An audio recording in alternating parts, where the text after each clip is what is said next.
Selamat pagi, Bapak Ibu, saudara-saudari yang terkasih dalam Tuhan.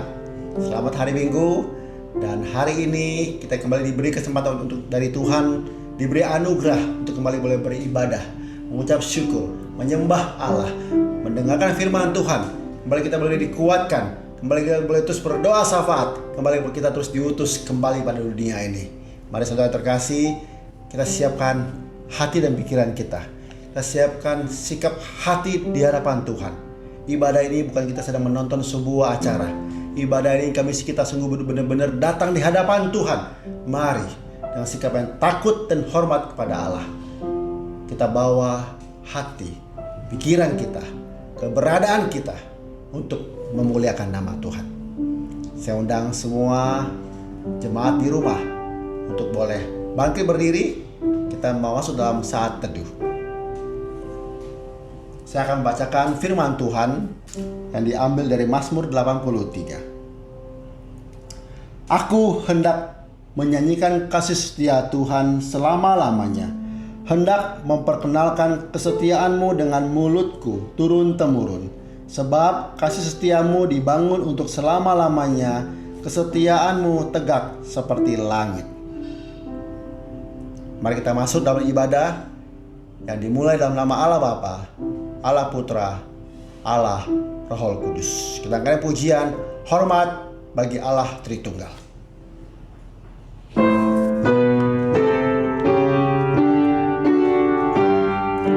Hormat bagi Allah Bapa, hormat bagi anaknya, hormat bagi Roh Kudus, ketiganya yang esa. Haleluya, haleluya, ketiganya yang esa. Hormat bagi Raja Surga, Tuhan kaum manusia. Hormat bagi Raja Gereja di seluruh dunia. Haleluya, haleluya, di seluruh dunia. Mari kita terus memuji Tuhan. Haleluya, haleluya, persembahan bala kerajaanmu diletakkan siang malam di hadapan matanya. Haleluya, haleluya, haleluya, di hadapan tatanya. Mari kita berdoa. Sungguh besar anugerah Tuhan, sungguh besar Engkau Allah di tempat maha tinggi. Sungguh Engkau Allah maha kasih, sungguh Engkau Allah maha kudus. Kami sungguh berterima kasih untuk setiap hal yang Engkau sudah siapkan, sehingga kami dalam kondisi apapun kami boleh datang di hari ini, boleh diberi kesempatan untuk kembali dalam ibadah kudus yang sudah Tuhan siapkan. Mari Tuhan, Engkau boleh layakkan kami, Engkau boleh siapkan hati kami masuk dalam ibadah-Mu yang kudus, biar kami boleh dipenuhi oleh sukacita, kami boleh dipenuhi dengan sebuah kegirangan, dipenuhi dengan sebuah semangat yang terus memuji-muji Allah. Sungguh Tuhan, kami yang haus biar Tuhan boleh penuhkan, kami yang penat boleh Tuhan buat kami menjadi ringan di hadapan Tuhan. Kami serahkan ibadah ini yang mengundang Allah hadir dalam setiap rumah-rumah kami beribadah. Biarlah segala pujian, hormat dan kemuliaan kami persembahkan bagi Tuhan saja. Biarlah Engkau boleh mendorong setiap jaringan internet, mendorong setiap suasana di kiri kanan depan kami. Kami boleh berkonsentrasi fokus penuh dalam ibadah hari ini. Dalam nama Tuhan Yesus kami yang hidup, kami berdoa dan berterima kasih menyerahkan ibadah ini. Amin. Kita tetap berdiri, kita membacakan pengakuan iman rasuli bersama-sama. Aku percaya pada Allah, Bapa yang Maha Kuasa, Khalik langit dan bumi, dan kepada Yesus Kristus, Anak yang tunggal Tuhan kita, yang dikandung dari Roh Kudus, lahir dari anak darah Maria, yang menderita sengsara di bawah pemerintahan Pontius Pilatus, disalibkan, mati dan dikuburkan, turun ke dalam kerajaan maut. Pada hari yang ketiga, bangkit pula dari antara orang mati, naik ke sorga, duduk di sebelah kanan Allah, Bapa yang Maha Kuasa. Dan dari sana ia akan datang untuk menghakimi orang yang hidup dan yang mati. Aku percaya kepada Roh Kudus, kerja yang kudus dan am, persekutuan orang kudus, pengampunan dosa, kebangkitan daging, dan hidup yang kekal. Amin. Kita terus memuji Tuhan, hormat diberi.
Silakan duduk kembali.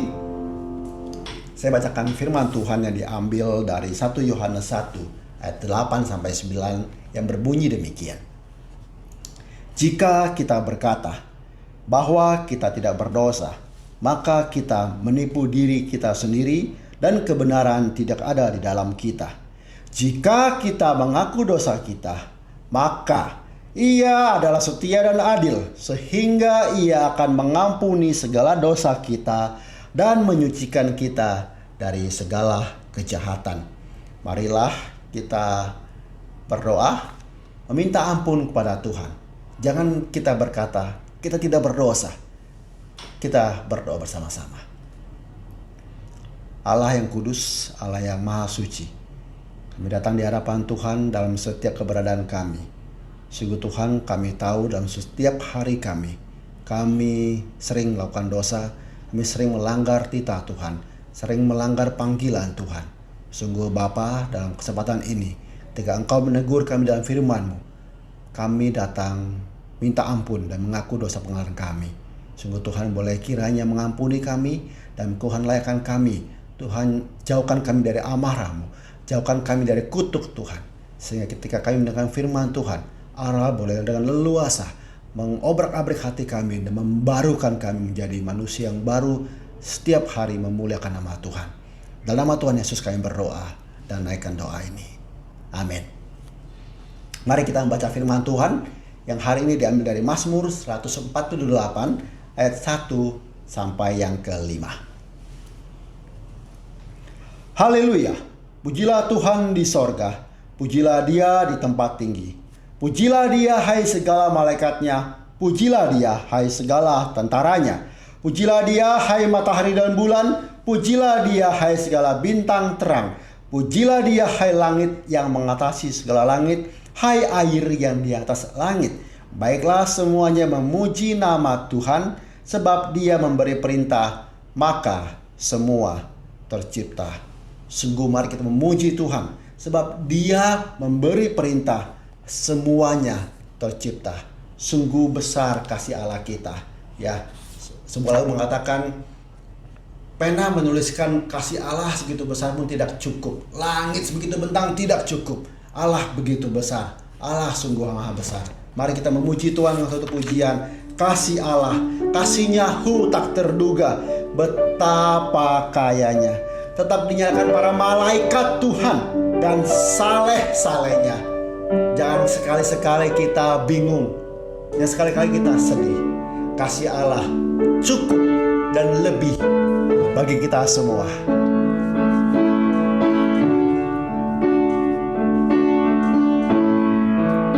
Kasih Allah amat besar dan tak dapat dilukiskan, lebih tinggi dari bintang dan mencapai dunia, mengaruniakan anaknya, memberi kemenangan, mendamaikan dan mengampuni orang-orang berdosa. Kasih-Nya tak terduga, betapa kayanya. Tetap dinyanyikan malam dan saleh-salehnya. Walau dengan dawat selaut, langit dijadikan kertas, tiap batang sebagai pena, dan tiap orang penulis tak mungkin akan menuliskan kasih Allah yang besar. Langit dari timur ke barat tak akan memuatnya. Kasih-Nya tak terduga, betapa kayanya. Tetap dinyanyikan malam dan saleh-salehnya. Yang bercacat dikasihani, diampuni dan disembuhkan. Kasih Allah tak terbatas, kau pun dapat menikmati. Bercacat dikasihani, diampuni, disembuhkan. Kasih Allah tak terbatas, kau pun dapat menikmati. Walau dunia ini berakhir dan kuasanya lenyap,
Dan bersyukurlah kita semua memiliki Allah yang begitu besar kasih-Nya kepada dunia ini, pada kita semua yang saat ini beribadah di hadapan Tuhan.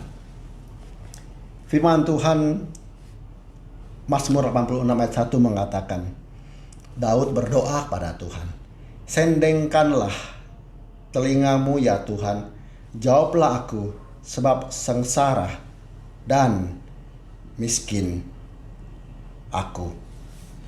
Mari kita berdoa. Kita mau berdoa seperti Daud, berdoa syafaat. Tuhan yang maha besar, Tuhan yang begitu agung, Tuhan yang begitu mengasihi kami, Tuhan yang senantiasa setia, Tuhan yang memiliki dunia ini, Allah yang berfirman, Allah yang menciptakan dunia ini melalui kata-kata-Mu, melalui firman-Mu. Saat ini Tuhan, kami semua anak Tuhan, kami yang berdoa dengan segala hati kami menyerahkan diri kami dalam tangan-Mu. Hamba berdoa untuk setiap orang yang bergumul saat ini, bergumul dengan iman mereka, bergumul dengan kondisi kesehatan mereka, bergumul dengan setiap apapun pergumulan yang kami yakin dan percaya Tuhan tahu, dan Tuhan sudah memberikan jawaban. Tuhan sudah memberikan rencana yang indah bagi kami semua. Kami berdoa untuk iman percaya, kami berdoa untuk kesabaran hati, kami berdoa untuk hati yang takut akan Tuhan, kami berdoa untuk iman yang setia setiap hari baca firman Tuhan dan mau mengerti kehendak Tuhan. Sehingga ketika kami bergumul, kami percaya dan kami tidak jatuh dalam dosa. Kedua, kami berdoa untuk setiap anak-anak sekolah yang saat ini menjelang persiapan mereka dalam ujian akhir. Kami berdoa untuk mereka Bapa, ketika semua mereka sekolah dalam online, ujian dengan online, biarlah hati yang takut akan Tuhan, persiapan yang baik Kau berikan bagi mereka anak-anak, terutama juga untuk orang tua untuk mendampingi, dan mereka melakukan semua itu sesuai dengan panggilan Tuhan, menyadari sekolah sebagai panggilan Tuhan, menyadari itu sebagai kewajiban, sebuah sukacita yang mereka lakukan dengan baik, dan mereka lakukan dengan jujur dan tanpa ada usaha-usaha yang mencederai, membuat hati Tuhan sedih. Sungguh berdoa untuk kesehatan mereka dalam mempersiapkan ulangan ujian ini. Sungguh Tuhan yang boleh menolong mereka. Ketika kami berdoa bagi negara kami Indonesia, untuk segala negara lain juga Bapa, ketika COVID masih belum berhenti, kami berdoa untuk hikmat bijaksana daripada pemerintah, hikmat bijaksana bagi para masyarakat. Biarlah kami bersama-sama Bapa boleh menanggulangi, melewati pandemi ini dengan baik. Sungguh Tuhan, kami berdoa untuk setiap vaksin yang tersedia, distribusinya, dalam segala hal yang belum menyangkutnya. Kami berdoa untuk pasien yang sedang sakit, pasien yang sedang mencari oksigen, mencari ventilator, untuk mereka yang mengantri rumah sakit. Sungguh Bapa, kami berdoa untuk mereka. Biarlah ada damai sejahtera, ada pengharapan yang daripada Tuhan saja. Dalam nama Tuhan Yesus, kami menyerahkan untuk orang-orang yang ditinggalkan, keluarga yang ditinggalkan, mereka yang berduka cita, mereka yang sedih. Apalagi ketika yang meninggal itu adalah sang pencari nafkah. Sungguh Tuhan, kami berdoa untuk solusi, berdoa untuk pengharapan bagi mereka semua. Dalam nama Allah kami hidup, Tuhan penebus kami yang menaikkan doa ini. Amin. Kita akan mendengarkan firman Tuhan. Kita mendengarkan suatu pujian yang begitu indah. Kita naikkan lagu ini 3 bait. Bait pertama, kedua, dan 3 dalam bahasa Indonesia. Bait keempat dalam bahasa Inggris yang mengatakan, "Ya Tuhan, setiap jam ku perlu Engkau. Ku datang juru selamat, berkatilah." Mari kita siapkan hati dan pikiran kita mendengarkan firman Tuhan yang boleh terus mengorek dan membuat hati kita makin dekat dengan Tuhan.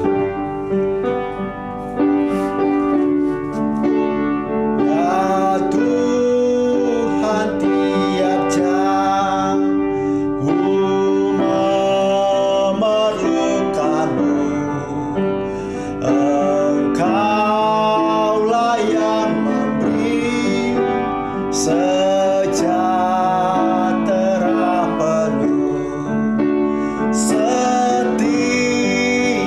jam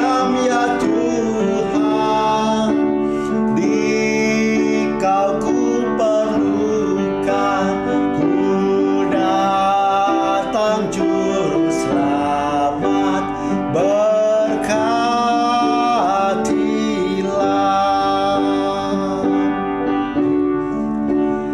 Ya Tuhan, tiap jam dampingi hamba-Mu. Jikalau Kau dekat, enyap menggodaku. Ya tiap jam, ya Tuhan, di Kau ku perlukan. Ku datang Juru Selamat, berkatilah. Ya Tuhan, tiap jam. Ya Tuhan, tiap jam di suka dukaku. Jikalau Tuhan jauh, percuma hidupku. Setiap jam, ya Tuhan, di Kau ku perlukan. Ku datang Juru Selamat, berkatilah. Dan akan dalam bahasa Inggrisnya, I need Thee every hour, most gracious Lord. No tender voice like thine can peace afford. I need Thee every hour, most gracious Lord. No tender voice like thine can peace afford. I need Thee, oh I need Thee, every hour I need Thee. Oh bless me now, my Savior, I come to Thee. Waktu dan tempat saya persilakan kepada Evangelis Joni. Selamat pagi saudara yang terkasih dalam Tuhan. Hari ini kita bersama-sama merayakan ibadah Hari Pentakosta. Hari ini kita akan memikirkan satu tema, yaitu Gereja yang Kudus, Am, dan Apostolik. Ini bagian yang diambil daripada pengakuan iman rasuli. Nah, baiklah saudara-saudara, sebelum kita akan bersama-sama merenungkan dan mendengarkan firman Tuhan, mari kita masuk di dalam doa. Tuhan Bapa kami yang surga, sungguh kami berbahagia sekali lagi untuk datang ke hadapan Tuhan pada pagi hari ini untuk menikmati, merayakan dan mengingat Hari Pentakosta, yaitu hari lahirnya gereja.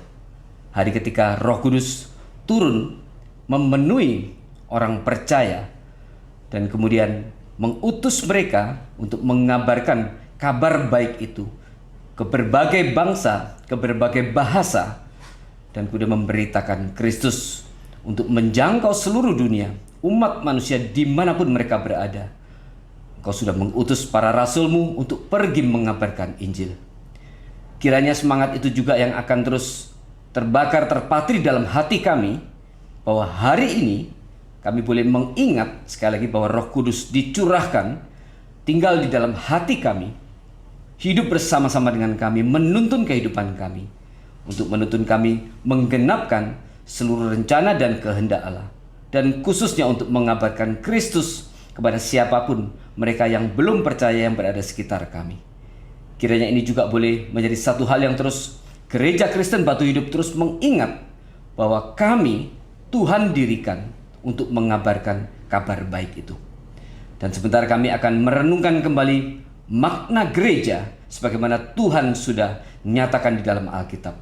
Tuhan persiapkan hati kami supaya kami boleh dengan segala sukacita menyambut kebenaran firman. Dan ketika firman itu sudah ditaburkan, kami boleh terus menggarapnya, kami boleh mengerjakannya, menuntaskan setiap misi yang Tuhan berikan kepada kami, supaya firman itu tidak sia-sia, tetapi boleh menjadi satu kekuatan bagi kami untuk terus mengerjakan pekerjaan Tuhan. Terima kasih Bapak, berkati, berbicaralah kepada kami. Kami siap mendengarkan firman Tuhan. Di dalam nama Tuhan Yesus Kristus kami sudah mengucap syukur dan berdoa. Amin. Baiklah saudara-saudara, sebagaimana tadi sudah saya katakan bahwa tema pada peringatan Pentakosta kita pada pagi hari ini adalah gereja yang kudus, am, dan apostolik. Nah saudara-saudara, di dalam Alkitab banyak sekali memberikan pengertian dan makna tentang apa itu gereja. Sekurang-kurangnya ada 97 pengertian tentang gereja. Tapi hari ini kita hanya akan membahas beberapa pengertian di antaranya, dan khususnya yang terambil dari kitab 1 Petrus 2. Kita akan baca dari ayat pertama sampai dengan yang ke-10. 1 Petrus 2 ayat 1 sampai dengan 10 saya akan bacakan buat saudara-saudara sekalian. Yesus Kristus batu penjuru. Karena itu, buanglah segala kejahatan, segala tipu muslihat, dan segala macam kemunafikan, kedengkian, dan fitnah. Dan jadilah sama seperti bayi yang baru lahir, yang selalu ingin akan air susu yang murni dan yang rohani, supaya olehnya kamu bertumbuh dan beroleh keselamatan, jika kamu benar-benar telah mengecap kebaikan Tuhan. Dan datanglah kepadanya batu yang hidup itu, yang memang dibuang oleh manusia, tetapi yang dipilih dan dihormat di hadirat Allah. Dan biarlah kamu juga dipergunakan sebagai batu hidup untuk pembangunan suatu rumah rohani, bagi suatu imamat kudus, untuk mempersembahkan persembahan rohani yang karena Yesus Kristus berkenan kepada Allah. Sebab ada tertulis dalam kitab suci, sesungguhnya aku meletakkan di Sion sebuah batu yang terpilih, sebuah batu penjuru yang mahal, dan siapa yang percaya kepadanya tidak akan dipermalukan. Karena itu bagi kamu yang percaya, ia mahal. Tetapi bagi mereka yang tidak percaya, batu yang telah dibuang oleh tukang-tukang bangunan telah menjadi batu penjuru, juga telah menjadi batu sentuhan dan suatu batu sandungan. Mereka tersandung padanya karena mereka tidak taat kepada firman Allah. Dan untuk itu mereka juga telah disediakan. Nah, perhatikan ayat 9 dan 10. Tetapi kamulah bangsa yang terpilih, imamat yang rajani, bangsa yang kudus, umat kepunyaan Allah sendiri, supaya kamu memberitakan perbuatan-perbuatan yang besar dari Dia, yang telah memanggil kamu keluar dari kegelapan kepada terangnya yang ajaib. Kamu yang dahulu bukan umat Allah, tetapi yang sekarang telah menjadi umatnya, yang dahulu tidak dikasihani, tetapi yang sekarang telah beroleh belas kasihan. Nah saudara-saudara, itulah bagian daripada surat 1 Petrus 2 dengan satu judul perikop, Yesus Kristus batu penjuru. Nah saudara-saudara, sebelum saya masuk di dalam pembahasan apa yang sudah kita baca tadi, saya akan memberikan satu background daripada kitab ini. 1 Petrus 2 ini ditulis oleh Petrus, tetapi dia memakai seorang juru tulis yang bernama Silas atau Silwanus. Nah saat itu Petrus dan juga Silwanus atau Silas dan kemudian Markus sedang berada di Roma. Dan kemudian Petrus menuliskan surat ini dibantu oleh Silwanus, Silas yang menuliskannya untuk satu pesan kepada jemaat ya. Kalau kita lihat di ayat 1 ya, 1 Petrus 1 ayat 1 dikatakan, dari Petrus Rasul Yesus Kristus kepada orang-orang pendatang yang tersebar di Pontus, Galatia, Kapadokia, Asia Kecil dan Bitinia, yaitu orang-orang yang dipilih sesuai dengan rencana Allah Bapa kita dan yang dikuduskan oleh Roh supaya taat kepada Yesus Kristus dan menerima percikan darahnya.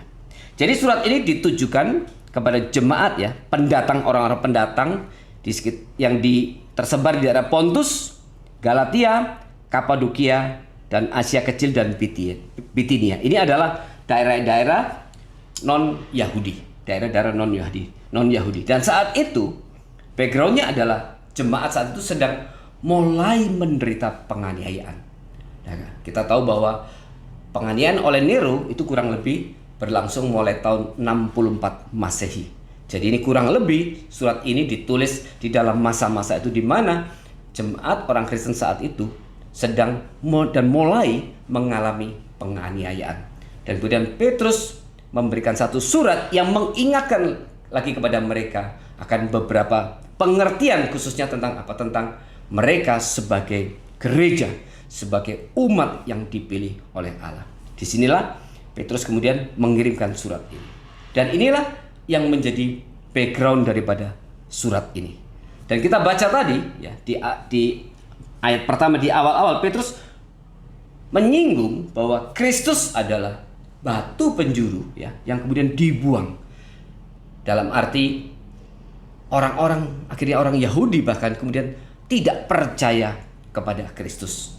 Dan buat orang Yunani pun ini sesuatu hal yang berita kebodohan. Dan kemudian orang itu tidak mau menerima Kristus. Dan kemudian Petrus mengingatkan sekali lagi kepada orang-orang, kepada jemaat saat itu, jemaat Yahudi yang sudah tersebar di daerah-daerah non-Yahudi, untuk sekali lagi mereka mengingat panggilan yang sudah Tuhan berikan kepada mereka. Bahwa mereka adalah umat yang sudah dipilih oleh Allah. Nah, saudara-saudara, tadi kita lihat bahwa Petrus sudah mengingatkan kepada mereka bahwa Yesus ini adalah batu penjuru yang dibuang. Dan kemudian Petrus menyebut jemaat itu sebagai sebuah batu yang hidup. Nah, saudara-saudara, di dalam Alkitab, tadi saya sudah singgung, ada kurang lebih 97 pengertian tentang gereja. Nah, apa itu gereja? Nah, hari ini kita akan mulai pikirkan kembali makna, yaitu apa itu gereja. Karena hari Pentakosta dimaknai sebagai hari lahirnya gereja. Nah, saudara, kita lihat Tuhan Allah Tritunggal itu sifat dan karakternya tidak pernah bisa berubah. Karena Allah memang tidak mungkin berubah. Tetapi cara kerjanya, waktu Allah mengekspresikan, menyatakan rencana dan kehendaknya, itu ada tahapan-tahapan, ada perbedaan di dalam satu masa tertentu dan masa berikutnya. Misalnya, sebelum Musa, Allah berbicara kepada orang Yahudi, kepada Nuh, ya, kepada Abraham dan seterusnya, kepada Ishak, Yakub dengan melalui perkataan langsung, ya, belum tertulis. Tetapi kemudian melalui Musa, ya, sebagai seorang penulis kitab pertama dari lima Taurat, maka kemudian Allah memerintahkan juga Musa untuk menuliskan. Roh Kudus menggerakkan Musa untuk menuliskan setiap perkataan yang Allah ucapkan. Maka di sini kita lihat ada perbedaan. Kalau sebelumnya Allah memakai ucapan lisan, ya, oral untuk menyatakan rencana dan kehendaknya kepada umatnya, dan kemudian mulai Musa Allah menyatakannya kemudian dengan cara yang tertulis, dan kemudian sampai akhirnya 66 kitab itu diselesaikan oleh para penulis. Nah, kemudian kita lihat juga selama masa perjanjian lama Allah Bapa yang dominan, dan kemudian waktu Yesus inkarnasi kemudian mengajar, di situ kelihatan Yesus yang dominan. Dan kemudian setelah Yesus naik ke surga 10 hari kemudian, maka Roh Kudus dicurahkan. Itulah hari Pentakosta. Maka kemudian semenjak hari itu dan sampai hari ini dan sampai nanti Yesus datang kedua kali, Roh Kudus yang dominan. Tetapi bukan berarti kemudian hari ini Allah Bapa dan Allah Anak tidak bekerja. Di semua masa Allah Tritunggal selalu bekerja bersama-sama. Tetapi ada yang lebih dominan, ya. Perjanjian Lama Bapa yang lebih dominan, waktu masa Yesus adalah Yesus yang lebih dominan, dan kemudian saat ini Roh Kudus yang lebih dominan. Maka di sini kita lihat cara Allah bekerja, ada tahapannya dan bisa berbeda satu tahap dengan tahap yang lainnya. Tetapi sifat dan karakter daripada Allah itu tidak mungkin berubah.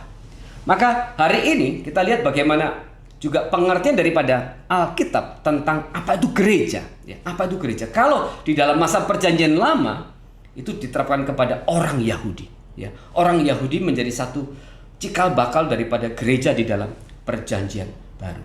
Maka di sini Alkitab memberikan beberapa istilah tentang apa itu gereja. Di dalam Perjanjian Lama memakai istilah bahasa Ibrani kahal. Kahal itu berarti sekumpulan jemaat. Itu misalnya dikatakan sekumpulan jemaat Israel yang sedang ada di padang gurun, yang mereka keluar daripada penjajahan Mesir. Dan Israel saat itu disebut sebagai kahal, yaitu sekumpulan jemaat yang menjadi milik Allah. Israel dikatakan dipilih oleh Allah, ya, dan kemudian dikhususkan bagi Allah. Mari kita lihat pengertian itu, ya, pengertian gereja itu di dalam pertama ada di Keluaran 19 ayat 6. Keluaran 19 ayat 6. Saya akan bacakan buat saudara sekalian. Kamu akan menjadi bagiku kerajaan imam dan bangsa yang kudus. Inilah semuanya firman yang harus kau katakan kepada orang Israel.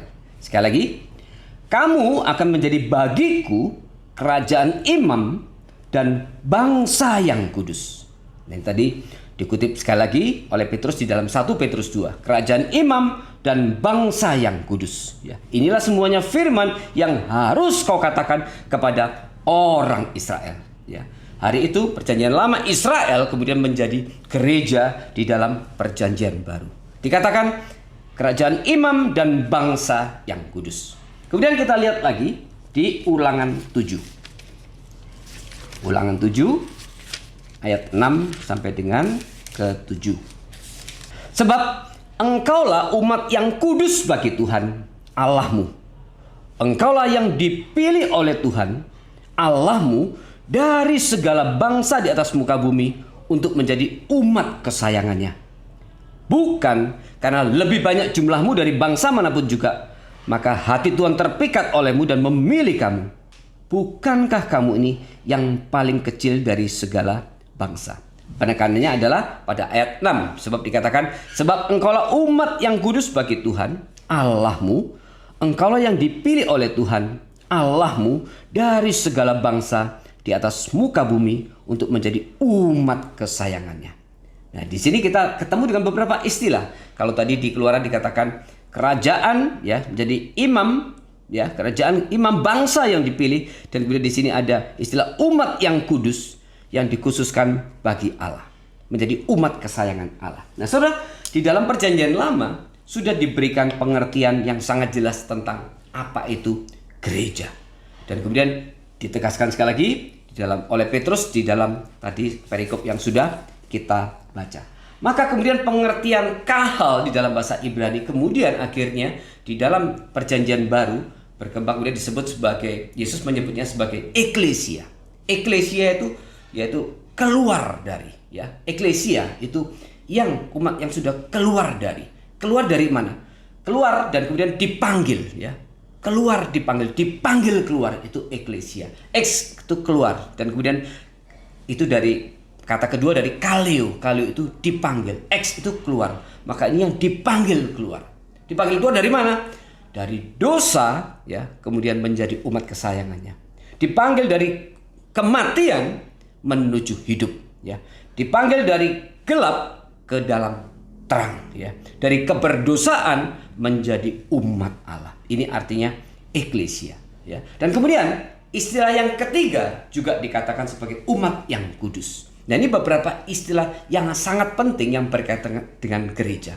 Yang ketiga dikatakan umat yang kudus. Kudus itu memakai istilah kados. Nah, kadosi itu berarti yang dipotong-potong, ya, dan kemudian dipisahkan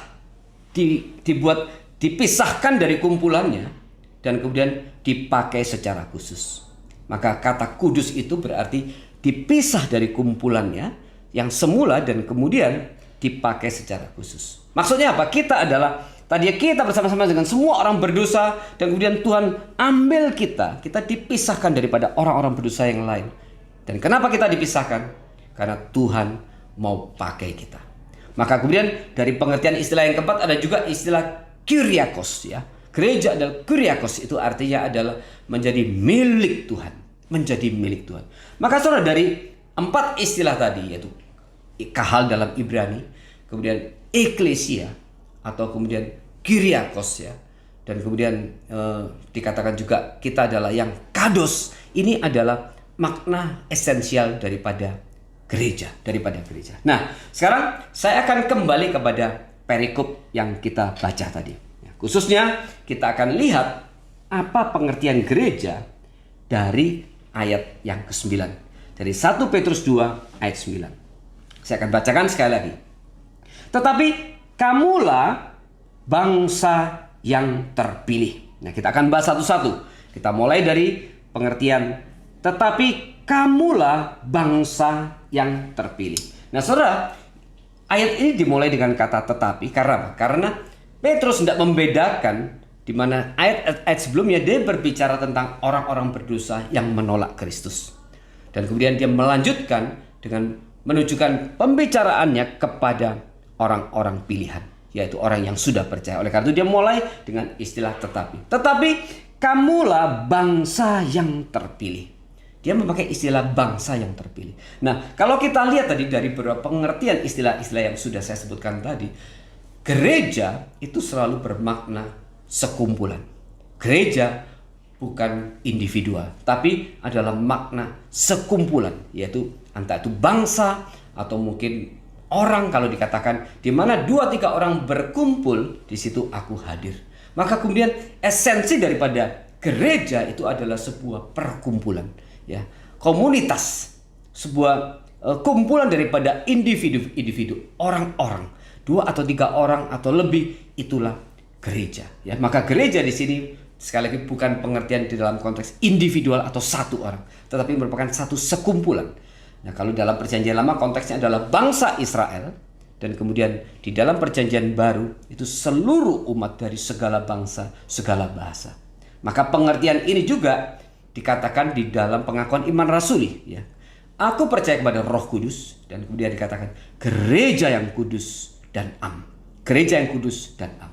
Nah, pengertian ini kemudian kalau kita kembali kepada sejarahnya, kemudian ditetapkan di dalam Konsili Efesus tahun 431 dan kemudian Konsili Kalsedon tahun 451. Di situ dikatakan gereja yang kudus, am, dan apostolik. Ya, ini pengertian yang sudah ditetapkan di dalam konsili. Nah, saudara, di sini dikatakan kembali pada pengertian itu, kamu adalah bangsa yang terpilih. Nah, istilah terpilih kita mengingat kembali di dalam Efesus. Dikatakan bahwa Allah sudah memilih sekelompok orang untuk diselamatkan sejak kapan? Semenjak dari kekekalan. Sebelum Allah menciptakan segala sesuatu, Allah sudah mempredestinasikan, sudah memilih sekumpulan orang untuk diselamatkan. Nah, ini kemudian yang dikatakan tadi di dalam Ulangan, bahwa Allah juga memilih Israel bukan karena besar jumlahnya, tetapi adalah itu semua berdasarkan pilihan kedaulatan daripada Allah. Demikian juga di Efesus dikatakan Allah memilih kita karena apa? Karena kasih karunia-Nya, karena kerelaan kehendaknya. Tidak ada satupun faktor di dalam diri kita yang membuat akhirnya kita layak dipilih. Demikian juga dengan Israel. Tidak ada satupun faktor dalam diri Israel yang membuat akhirnya dirinya layak dipilih oleh Tuhan. Dikatakan, bukan karena engkau besar aku pilih, bukankah justru engkau yang paling kecil dari semua bangsa. Dan ini menyatakan bahwa memang pilihan predestinasi itu adalah berdasarkan daripada kedaulatan Allah, berdasarkan kerelaan daripada kehendak Allah. Di sini kita menolak pandangan sinergisme. Sinergisme itu mengatakan bahwa Allah menyelamatkan, menawarkan keselamatan, dan kemudian manusia menyambutnya. Jadi seakan-akan ada kerjasama antara Allah yang menawarkan dan manusia yang menyambutnya. Dan kita memegang monoergisme dalam arti itu berdasarkan hanya kepada kedaulatan Allah dan kerelaan Allah. Nah, di sini umat pilihan, bangsa yang terpilih. Allah sudah memilih.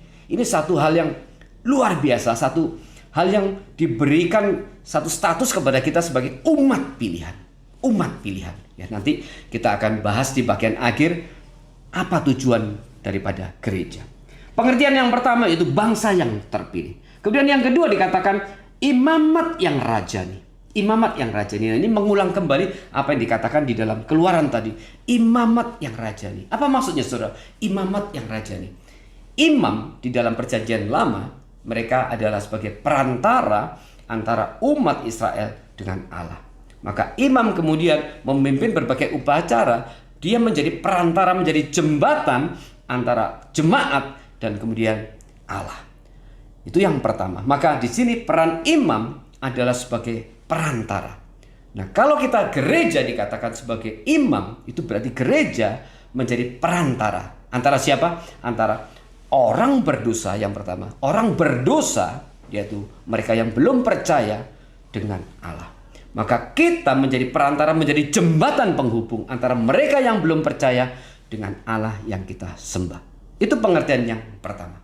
Yang pengertian yang kedua, di dalam perjanjian lama juga imam itu memiliki satu hak istimewa untuk datang menghampiri Allah. Dan mereka kemudian yang bisa masuk ke dalam ruang maha kudus. Nah saudara, konsep itu kemudian di dalam perjanjian baru akhirnya dirubah, dan kemudian hari ini yang berhak datang kepada Allah bukan hanya imam, seorang imam, tapi kita semua umat tebusan Allah, orang percaya adalah menjadi imam. Dalam arti dikatakan imamat yang rajani, setiap kita bisa datang kepada Allah kapanpun kita mau. Kita diberi satu hak eksklusif oleh Tuhan untuk bisa datang kepada Tuhan secara langsung tanpa lagi melalui perantara. Kalau dulu umat Israel harus datang kepada Tuhan melalui imam dengan perantara, sebagai perantara, tapi hari ini kita sebagai imamat yang rajani, sebagai imamat, kita bisa datang kepada Allah kapanpun kita mau. Oleh karena itu, ini menjadi satu hal yang menjadi inti daripada kerohanian Kristen, yaitu kedekatan, keintiman kita dengan Tuhan, di mana kita bisa datang kepada Tuhan kapanpun. Inilah pengertian imamat. Yang pertama, menjadi jembatan perantara antara orang percaya, tidak percaya dengan Tuhan. Dalam arti kita harus membawa orang tidak percaya untuk menjadi percaya. Kita harus kabarkan Injil. Yang kedua, kita bisa datang kepada Tuhan kapanpun kita mau. Karena kita sebagai imam punya hak eksklusif untuk bisa datang kepada Tuhan. Nah, di sini ada satu esensi di mana Tuhan mau berikan kepada kita sebagai gereja, yaitu bahwa inti daripada gereja adalah persekutuan dengan Allah. Kita datang kepada Allah. Kenapa kita diberi kebebasan, hak eksklusif untuk bisa datang kepada Allah kapanpun? Karena inti daripada kerohanian Kristen adalah, saya katakan tadi, intimacy with God. Keintiman dengan Tuhan. Keeratan persekutuan antara kita dengan Tuhan. Baik kita sebagai setiap individu, setiap pribadi yang sudah diselamatkan, maupun kita sebagai tubuh Kristus. Ya. Kemudian dikatakan imamat yang rajani. Apa pengertian rajani? Pengertian yang pertama adalah memang kita, akhirnya di dalam kitab Wahyu dikatakan setiap orang percaya yang terus memelihara imannya sampai kemudian kita mati, dan kemudian nanti waktu Yesus datang kedua kali, maka kemudian Yesus berkata, aku akan mendudukkan engkau bersama-sama dengan aku dalam tahtaku. Sebagaimana aku duduk bersama-sama dengan Bapa, dan juga engkau umat pemenang, kau akan duduk bersama-sama dengan aku di dalam tahtaku. Dalam arti setiap orang percaya menjadi raja saat itu. Karena kita yang sudah menang, kita yang sudah dimenangkan, dan kita terus memelihara iman, kita menjadi raja, R kecil. Kristus adalah raja dengan R besar. Dan kemudian kita akan duduk bersama-sama dengan Kristus. Sebagaimana Yesus berkata, sebagaimana aku duduk bersama dengan Bapa, maka engkau juga akan duduk bersama dengan aku. Kita sebagai raja-raja kecil dengan R kecil. Kita adalah umat pemenang, dan suatu saat kita akan menjadi raja-raja kecil itu, dan kita duduk bersama-sama dengan Kristus di tahtanya. Itu pengertian rajani yang pertama. Pengertian rajani yang kedua adalah kenapa kita disebut sebagai imamat yang rajani. Karena kita melayani raja di atas segala raja, yaitu Kristus. Yesus adalah raja di atas segala raja. Kita sudah bahas waktu hari kenaikan. Kristus adalah raja di atas segala raja dan Tuhan di atas segala Tuhan. Dan kita melayani raja di atas segala raja. Oleh karena itu kita disebut sebagai imamat yang rajani.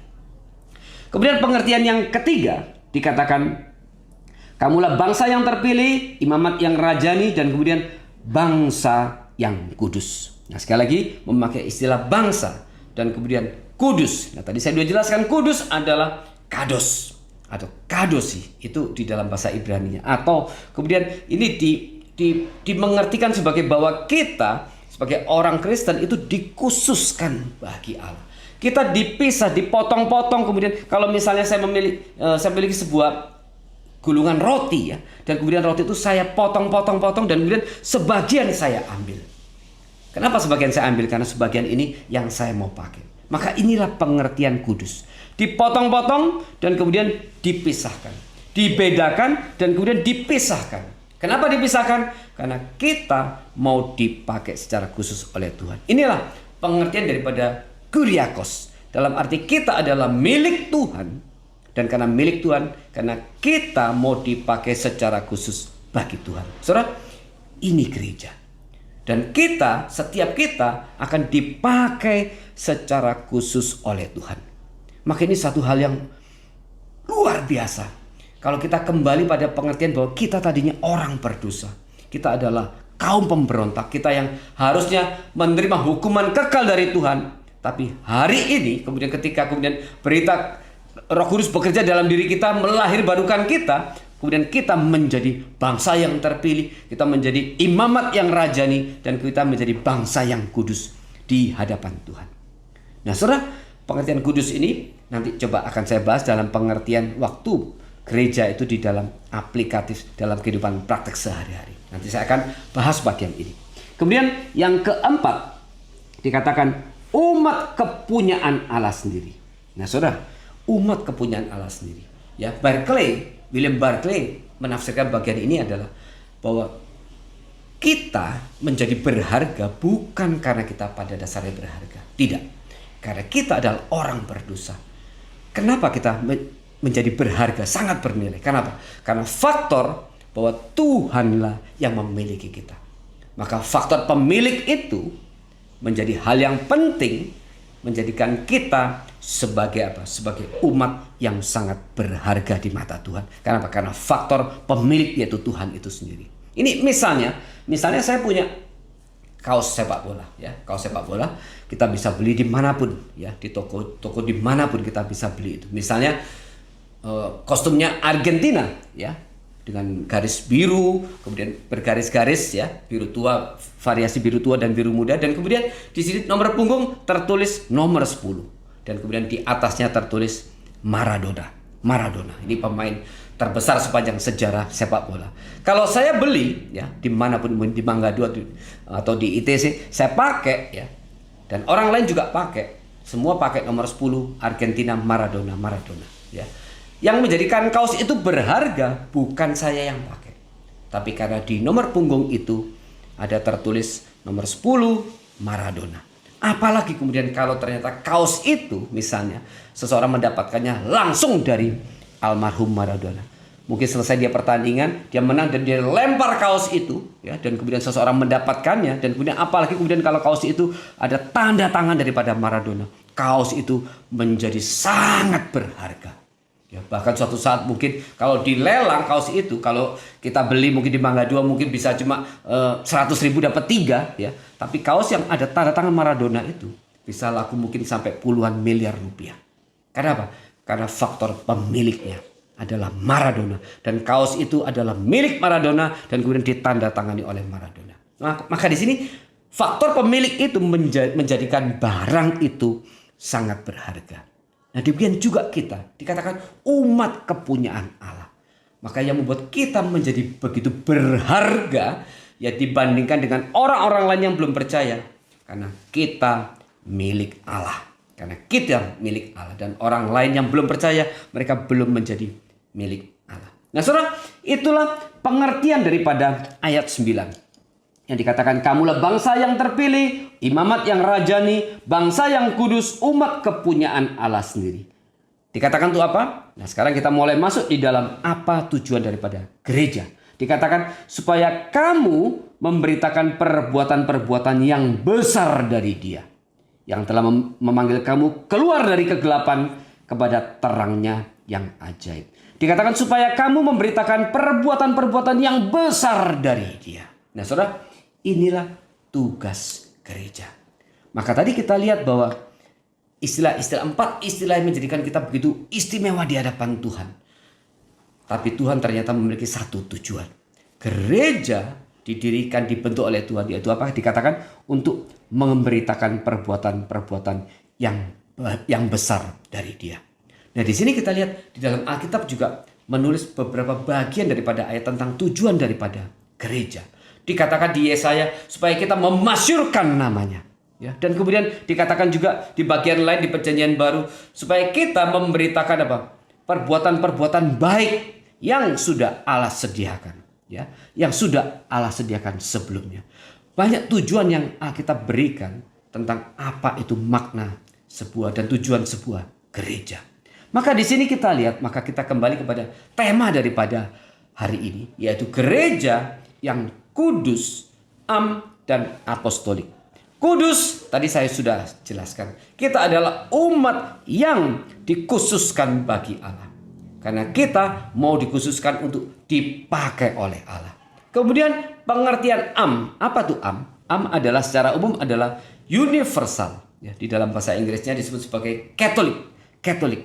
Nah, ini istilahnya sebenarnya sudah muncul, saya katakan tadi tahun kira-kira 431-451. Ini jauh sekali, berjarak kurang lebih 1200 tahun dengan reformasi pada saat itu kemudian kekristenan pecah menjadi dua, Kristen Katolik dan Kristen Protestan.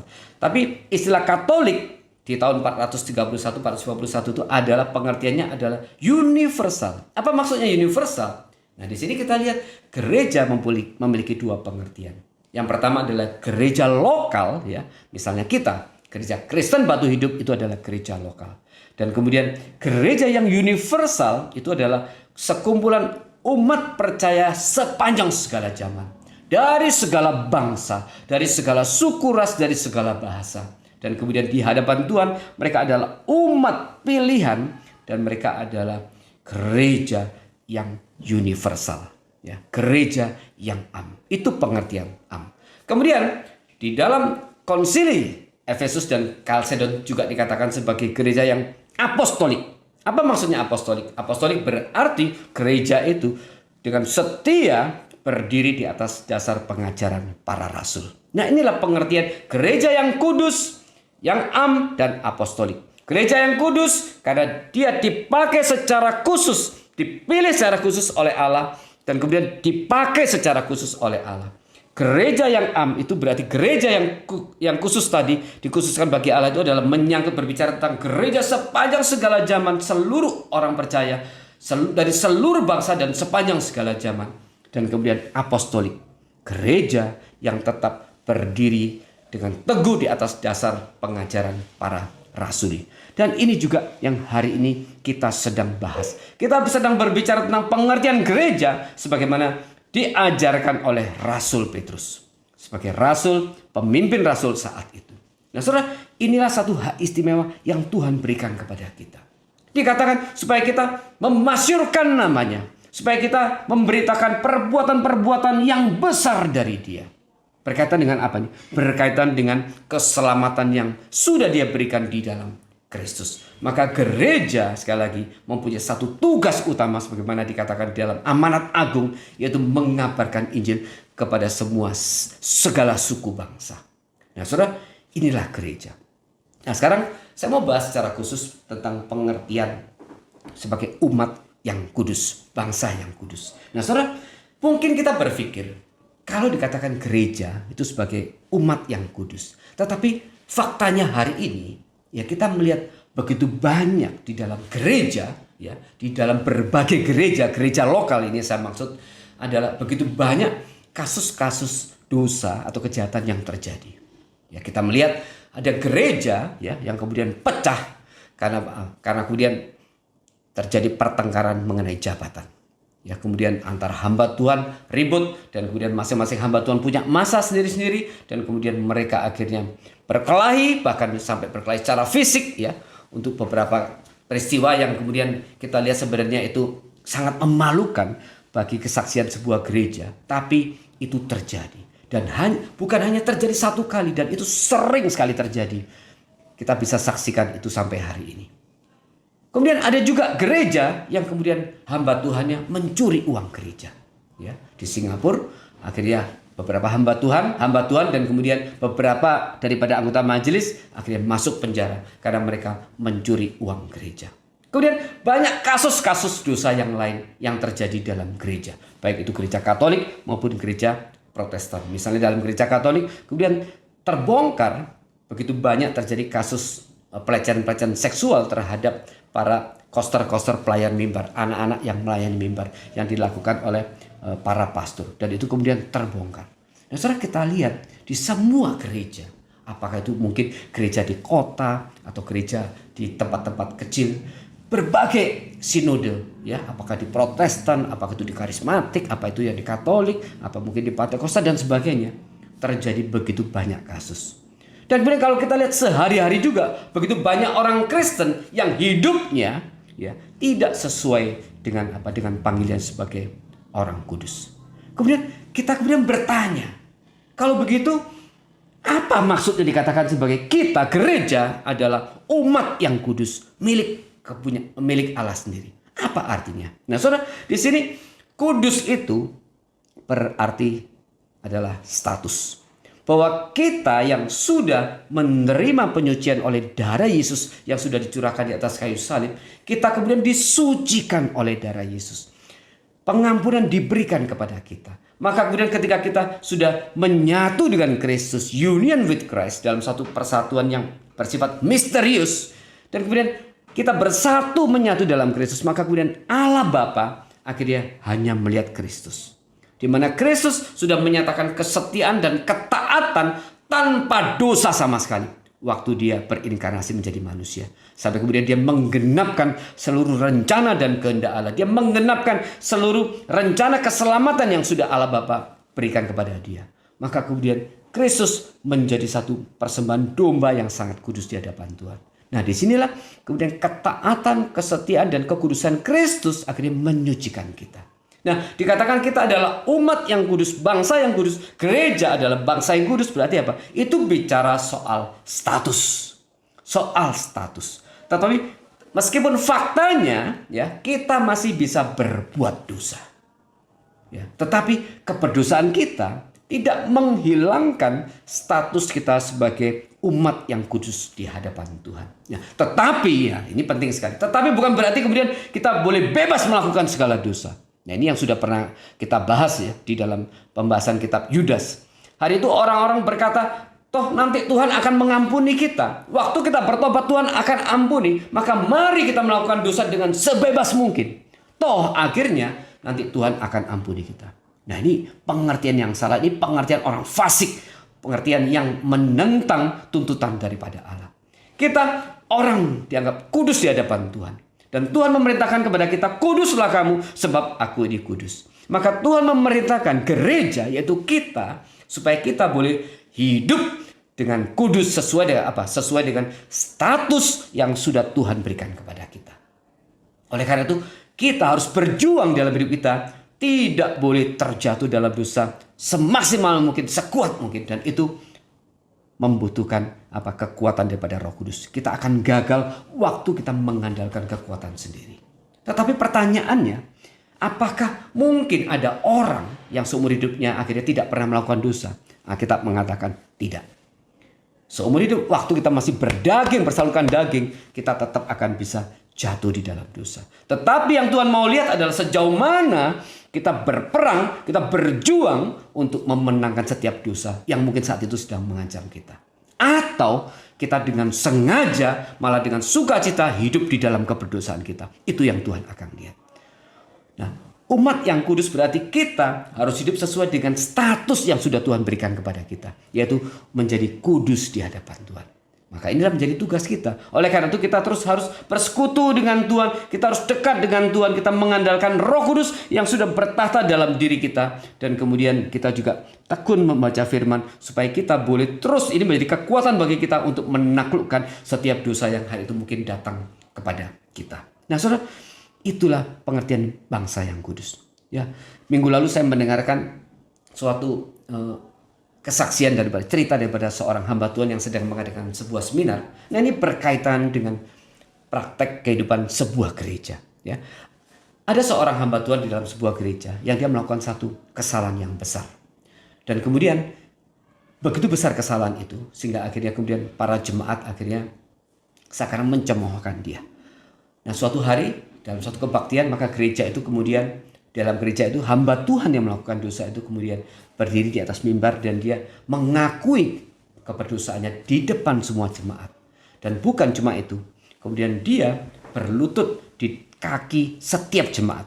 Dia datang kepada setiap jemaat dan kemudian dia berlutut di depan kaki setiap jemaat. Dia bukan berlutut dan kemudian di hadapan semua jemaat, tidak. Dia datangin satu persatu jemaat itu dan kemudian dia berlutut memohon ampun pertobatan.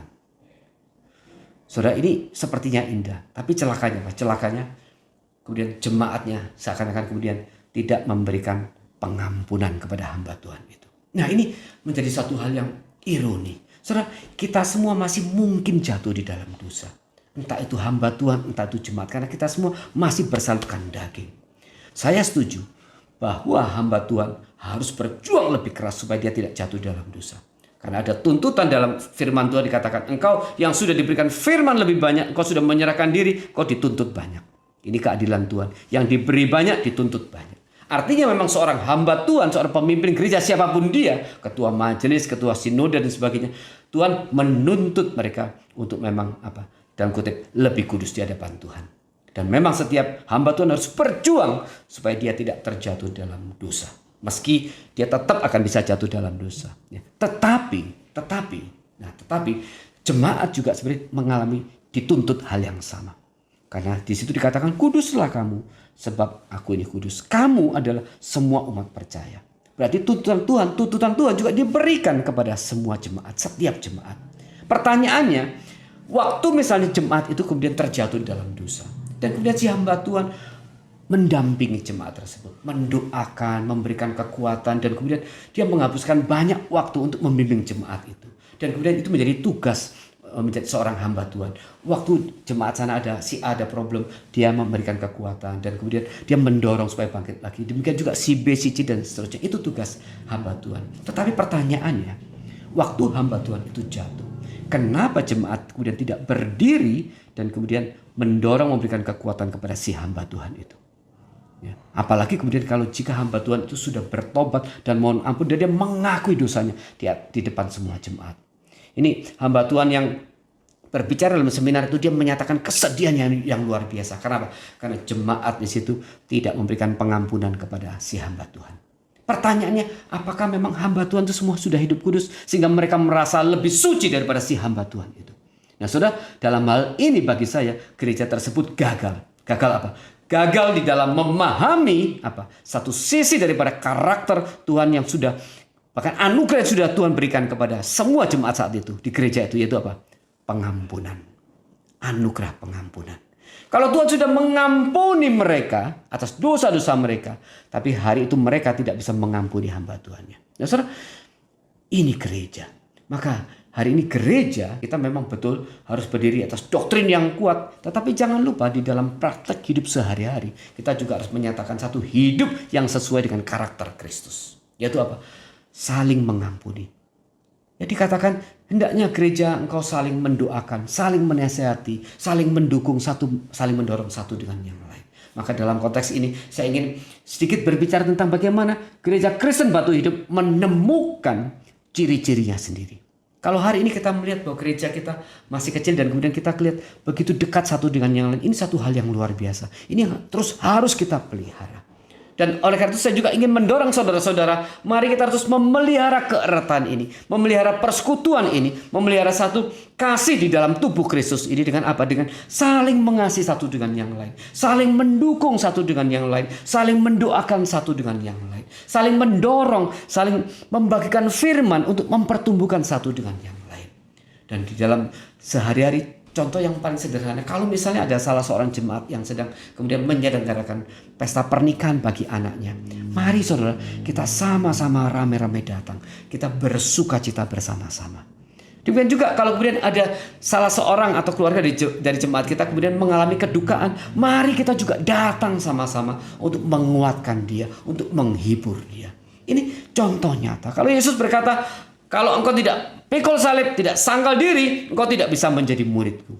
Nah, bagian waktu kita menyediakan waktu, menyediakan perhatian kita kepada saudara seiman kita untuk datang ke pesta pernikahan dia, untuk datang waktu dia mengalami kedukaan, waktu mungkin dia di rumah sakit, kita datang mendoakan dia. Itu bagian daripada kita menyangkal diri dan pikul salib. Tapi kalau kemudian banyak dari kita berpikir yang penting aku sendiri, aduh aku repot, sibuk, dan kemudian kita menjadi jemaat orang yang egois, hanya memikirkan diri sendiri. Itu bukan karakter daripada gereja. Karena gereja dikatakan sebagai satu tubuh Kristus. Di sini dari 97 pengertian tentang gereja itu banyak sekali disebutkan kita adalah tubuh Kristus. Tubuh Kristus berarti kita anggota tubuh. Satu dengan yang lain memerlukan. Saling memerlukan. Tangan perlu kaki, kaki perlu tangan. Demikian juga mulut perlu hidung, hidung perlu telinga dan seterusnya. Saling membutuhkan satu dengan yang lain. Dan saling ketergantungan satu dengan yang lain. Alkitab juga berkata gereja adalah ranting daripada anggur. Kristus adalah pokoknya. Gereja adalah bait Allah. Gereja adalah domba dan Kristus adalah gembala. Gereja adalah pengantin daripada Kristus. Gereja adalah umat Allah. Umat milik kepunyaan Allah. Dan masih begitu banyak istilah yang Alkitab berikan tentang gereja. Tetapi semuanya itu bermakna ada satu kesatuan. Satu hati, dikatakan homo tumadon, satu hati, satu tujuan, satu perasaan. Yang satu senang, yang lain ikut senang. Yang satu sedih, yang lain ikut sedih. Yang satu bersuka cita, yang lain ikut bersuka cita. Nah, saudara, semangat seperti ini harus terus kita pelihara. Harus terus kita pelihara. Karena dikatakan di Petrus tadi untuk memberitakan perbuatan-perbuatan yang besar dari Dia. Salah satunya Tuhan memberitakan kita untuk menyatakan satu hidup yang berkesaksian. Jadi memberitakan perbuatan baik bukan hanya melalui mulut, tetapi melalui contoh hidup, praktek hidup. Nah, bagaimana kita sebagai jemaat gereja Kristen Batu Hidup mempraktekkan seluruh kasih Allah itu? Nah, saudara, saya melalui hari Pentakosta ini saya ingin mendorong saudara-saudara. Mari kita lebih lagi memberikan perhatian kepada saudara-saudara kita yang lain. Karena karakter egois, selfish itu sama sekali bukan karakter gereja. Itu sama sekali bukan sifat daripada gereja. Maka mari kita menanggalkan segala status sosial kita, segala status ekonomi kita, ya, dan kemudian kita bersama-sama menekuk lutut karena kita harus mengingat kita adalah orang berdosa. Orang berdosa, tetapi kemudian Tuhan sudah selamatkan kita. Di dalam hal keberdosaan itu, status sebagai orang berdosa tidak ada bedanya kita semua di hadapan Tuhan. Tetapi Tuhan sudah menyatakan kasih kepada kita, menyelamatkan kita, memilih kita. Dia menjadikan kita imamat yang rajani, bangsa yang kudus, umat kepunyaan Allah sendiri, supaya kita memberitakan perbuatan-perbuatan yang besar, yang ajaib daripada Tuhan. Salah satunya melalui Melalui contoh hidup. Praktek hidup. Maka pada waktu kita jemaat gereja Kristen Batu Hidup boleh hidup saling memperhatikan satu dengan yang lain, hidup sebagai satu kekeluargaan satu dengan yang lain dengan cinta kasih persaudaraan yang erat, itu sudah merupakan satu contoh yang luar biasa. Itu satu cara yang terbaik untuk kita memberitakan perbuatan-perbuatan yang besar yang baik dari Tuhan. Maka saudara, hari ini sekali lagi saya ingin mengajak saudara sekalian, mari kita lebih baik lagi dalam hal memberikan perhatian kepada saudara-saudara yang lain. Hari ini di antara pengurus sudah ada namanya si pemerhati. Dan saya harap saya mengingatkan sekali lagi kepada setiap pengurus, lakukan tugas pelayananmu dengan sungguh-sungguh. Kau harus sapa jemaatmu, harus sapa domba-dombamu, harus sapa saudara-saudaramu. Dan kita perlu sekali lagi untuk lebih erat lagi untuk minimal di dalam hal misalnya informasi. Kalau ada salah seorang sakit, mari kita sama-sama doakan di dalam persekutuan doa. Kalau satu orang ada pergumulan apa yang dihadapi, dia bisa share. Nah, ini satu ciri di mana tubuh Kristus itu dalam kutip sudah menjadi satu level rohani yang lebih baik, yaitu dengan ciri. Kalau misalnya ada seseorang yang bisa cerita pergumulan dia dengan sukacita kepada kita semua. Itu satu ciri, berarti kepercayaannya sudah sangat besar. Nah, saudara, mari kita terus perhangat. Ya, di dalam istilah 1 Petrus 2 tadi dikatakan, ini nama sesuai dengan status nama gereja kita, batu yang hidup. Ya, saya akan bacakan ayat kelima. Ya, saya bacakan di ayat keempat. Dan datanglah kepadanya, yaitu Yesus, batu yang hidup itu, yang memang dibuang oleh manusia, tetapi yang dipilih dan dihormat di hadirat Allah. Dan biarlah kamu juga dipergunakan sebagai batu hidup untuk pembangunan suatu rumah rohani bagi suatu imamat kudus, untuk mempersembahkan persembahan rohani yang karena Yesus Kristus berkenan kepada Allah. Kita dipergunakan sebagai batu hidup. Batu hidup. Artinya bagi saya adalah karakter Kristus itu juga hidup di dalam diri kita. Kristus adalah batu penjuru pilihan yang terpilih. Dan kemudian kita sebagai umat yang terpilih, kita juga didirikan di atas batu penjuru yang terpilih. Kita adalah batu hidup yang terpilih yang berdiri di atas batu penjuru hidup yang terpilih, yaitu Kristus.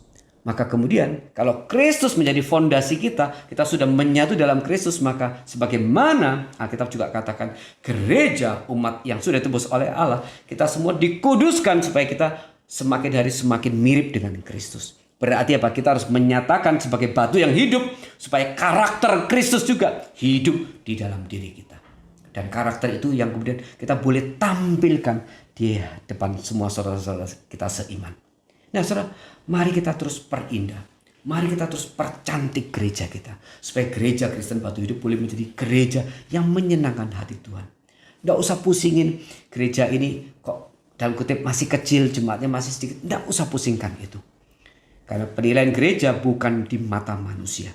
Kita tidak sedang membangun sebuah menara pelayanan gereja Kristen Batu Hidup di depan semua manusia supaya manusia semua orang bisa melihat, wah GKBH menjadi gereja yang luar biasa. Tidak. Itu semangat yang salah. Berarti kita ingin tampil dinilai oleh manusia. Tidak. Kita hanya ingin melayani di hadapan Tuhan. Dan Tuhan melihat kesetiaan kita, ketaatan kita. Dan Tuhan melihat apa? Dikatakan kita memiliki satu kerinduan untuk terus menyatakan karakter Kristus di dalam kehidupan kita sehari-hari. Saudara, itulah gereja yang kudus, ya. Dan kemudian universal dari berbagai suku bangsa, dari segala zaman dan apostolik. Kita berdiri di atas dasar pengajaran para rasul. Nah, saudara, mari kita menjadikan message pada hari Pentakosta ini sebagai satu hal yang akan terus kita perjuangkan, kita akan terus kerjakan di dalam gereja kita. Supaya di dalam gereja kita betul-betul ada praktek saling mengasihi satu dengan yang lain dengan kasih yang tulus. Ada praktek di mana kita saling mendoakan satu dengan yang lain. Nah, perhatikan, memang kita sebagai satu tubuh Kristus, sebagai satu kumpulan, ya, tetapi Tuhan juga memerintahkan setiap pribadi kita untuk memelihara keintiman dengan Tuhan. Karena itu menjadi satu kekuatan bagi gereja. Kita gereja sebagai satu tubuh Kristus. Tapi di dalamnya adalah individu-individu pribadi. Dan kalau setiap pribadi ini memiliki keintiman yang baik dengan Tuhan. Memiliki kedekatan dengan Tuhan. Memiliki persekutuan yang erat dengan Tuhan. Maka kemudian sebagai sebuah gereja, sebagai satu kumpulan, maka gereja Kristen Batu Hidup akan menjadi gereja yang lebih kokoh lagi. Lebih kuat lagi. Karena dibangun di atas setiap individu pribadi yang berrelasi intim dan dekat dengan Tuhan. Saudara, itulah panggilan kita. Sekali lagi, untuk memberitakan perbuatan yang besar dari Dia. Maka di dalam konteks ini juga tadi saya katakan menjadi hidup sesuai dengan karakter Kristus. Tetapi jangan lupa, kita terus juga harus memberitakan Injil. Oleh karena itu, di dalam semua program, ya, kegiatan yang kita lakukan, misi penginjilan harus mendapatkan tempat yang sangat khusus. Mendapatkan perhatian yang sangat khusus. Karena kita memang diselamatkan untuk memberitakan kabar baik itu. Memberitakan perbuatan baik. Diakonia perlu. Koinonia perlu, sangat perlu. PA perlu sekali. Ya. Persekutuan doa perlu sekali. Tapi kita harus menempatkan penginjilan menjadi satu kegiatan yang sangat, pelayanan yang sangat diprioritaskan. Karena memang untuk itulah kita diselamatkan. Menjadi gereja yang menyaksikan perbuatan-perbuatan besar dari Allah. Khususnya keselamatan yang sudah diberikan di dalam Kristus. Melalui apa? Secara verbal, melalui perkataan kepada semua suku bangsa. Dan juga kemudian terlebih apa? Melalui praktek hidup sehari-hari. Baik kita dalam keluarga maupun di dalam berjemaat. Saudara, kiranya Tuhan memberkati kita semua. Inilah gereja yang kudus, dan apostolik. Mari kita terus mengingat panggilan kita.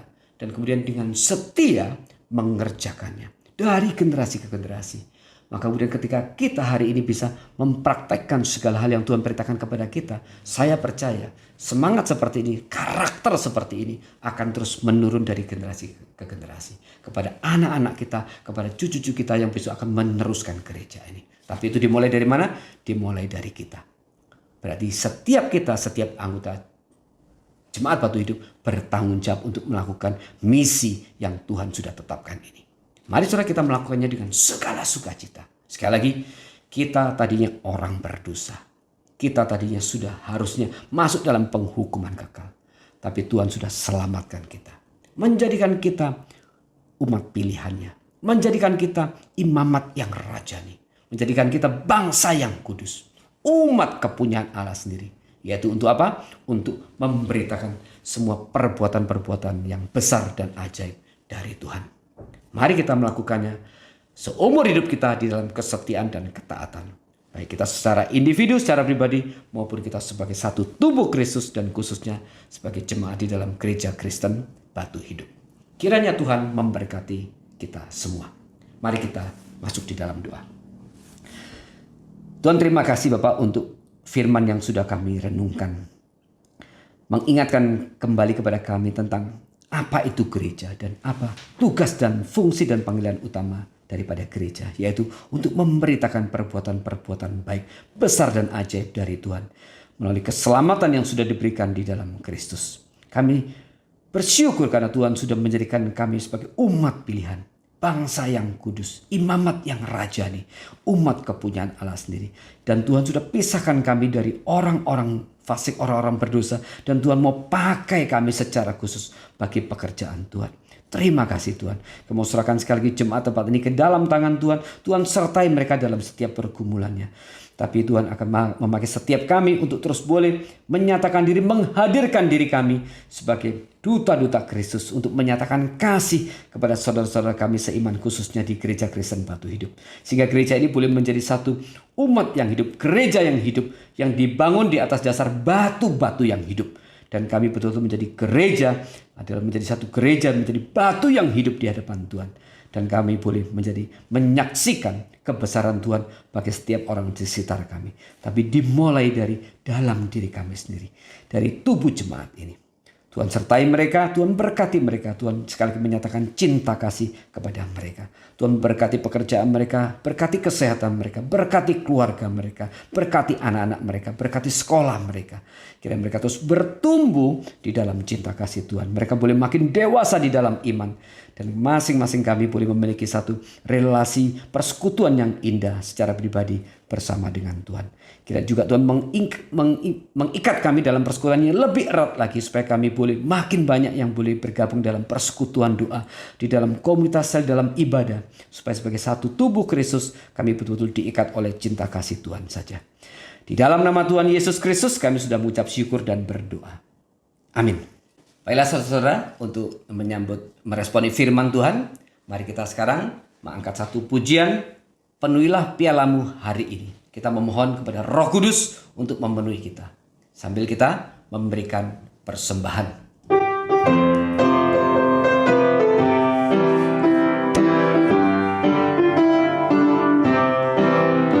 Rindukah kau hari ini bagi semua berkat-Mu dalam kehidupanmu, dan beroleh segala janji serta turut firman-Nya, kesenangan yang bakal dipenuhi hari ini di hatimu. Lembaplah pialamu seperti janji Tuhanmu, dipenuhi hari ini di hatimu dengan kuasa Roh Kudus. Bawalah pialamu kosong dari tanah liat, cuci dengan darahnya. Datang dengan kerendahan, keperluan yang besar, tunggu di hadirat-Nya. Dipenuhi hari ini di hatimu, lembaplah pialamu seperti janji Tuhanmu, dipenuhi hari ini di hatimu dengan kuasa Roh Kudus. Interlude. Kita mau kepada Roh Kudus untuk memenuhi kita dengan kuasa-Nya. Seperti corong yang mengalir, alirannya selalu terus, demikianlah nikmat-Mu.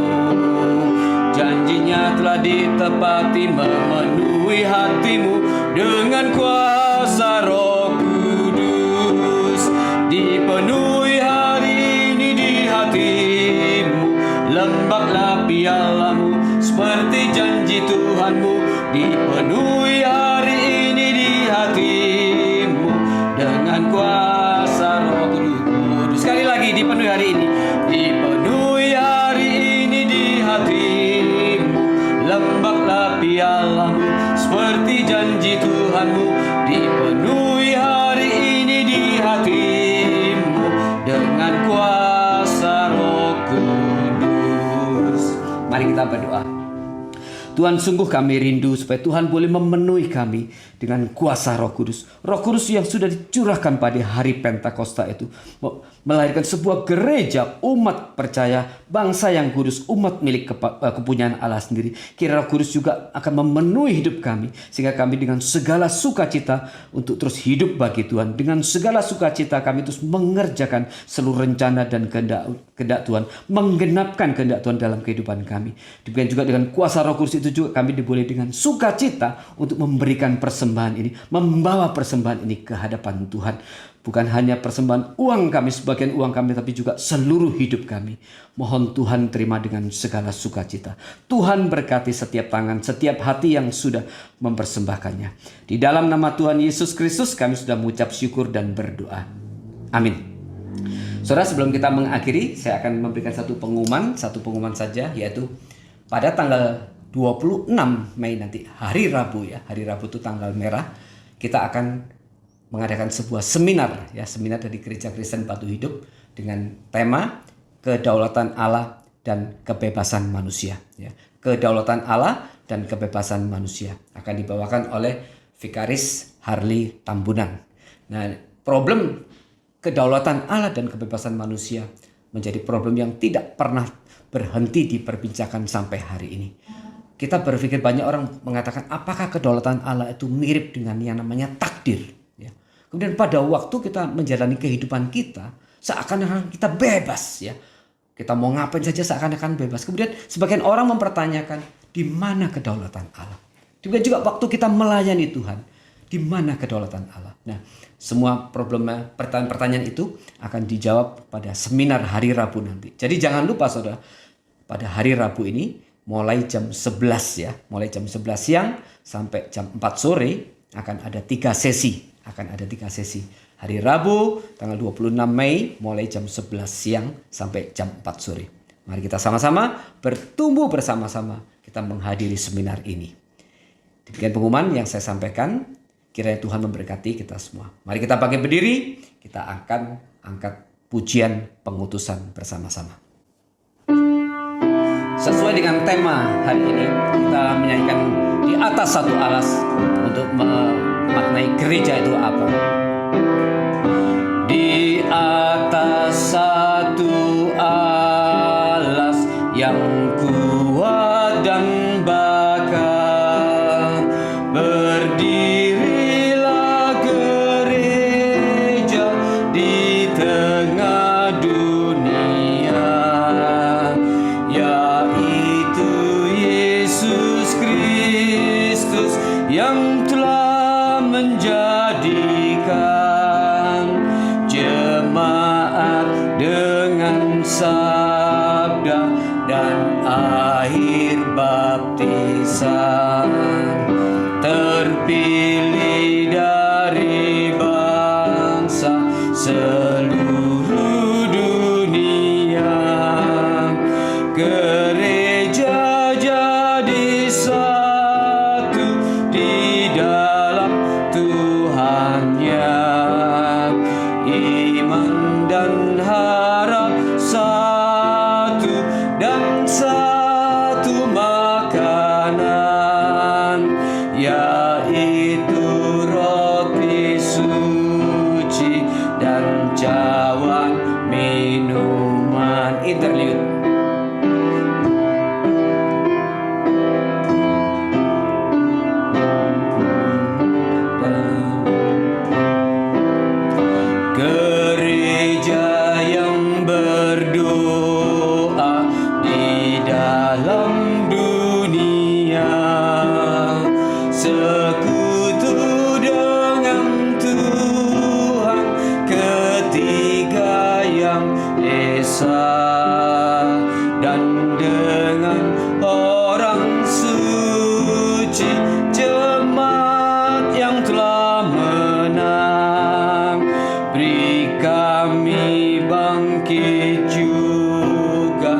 ya Tuhan dalam terang. Jemaatnya dikasih Tuhan, mari persiapkan diri untuk doa berkat. Tuhan melindungi engkau dan memberkati engkau. Tuhan menyinari engkau dengan wajahnya dan memberi engkau kasih karunia. Tuhan menghadapkan wajahnya kepadamu dan memberi engkau damai sejahtera.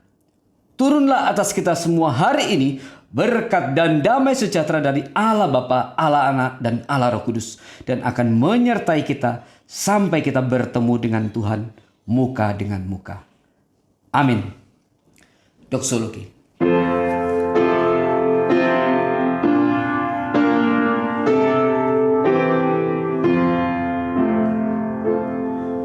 Puji Allah Bapa Putra, puji Allah Rohul Kudus, ketiganya yang esa. Pohon selamat sumber berkat.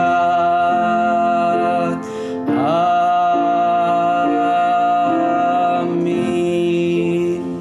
Sampai bertemu pada hari Rabu pada tanggal 26 Mei jam 11 siang. 3 hari lagi. Tuhan mengasihi dan memberkati saudara-saudara sekalian. Amin.